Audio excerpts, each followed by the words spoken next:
c'est que, comme je le dis souvent, les Anglais ont laissé des habitudes et les Français des certitudes.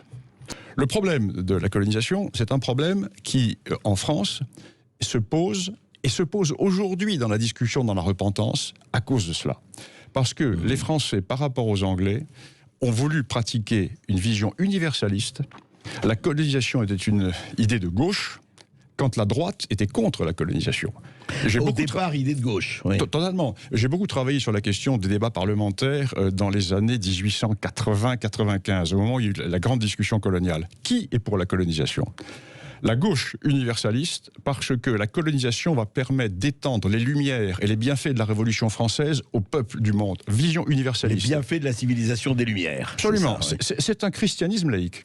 Oui, oui. Ce qui partait de bonnes intentions, d'ailleurs. Oui, mais les bonnes intentions sont souvent très dangereuses. Qui en face, et avec eux, étaient les milieux d'affaires. Qui luttait contre la colonisation ? Évidemment, le courant radical, avec Clémenceau, c'est certain, mais surtout la droite légitimiste.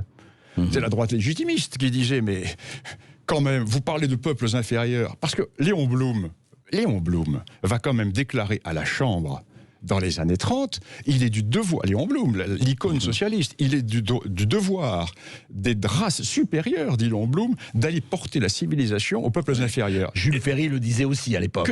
Que dit Lyautey ? Lyautey dit, mais non, ils ne sont pas inférieurs. Ils sont autres. Ils sont différents. Inférieurs, la Chine des Ming. Inférieur, le Maroc des Saadiens. Inférieur, l'Égypte, ceci, de cela.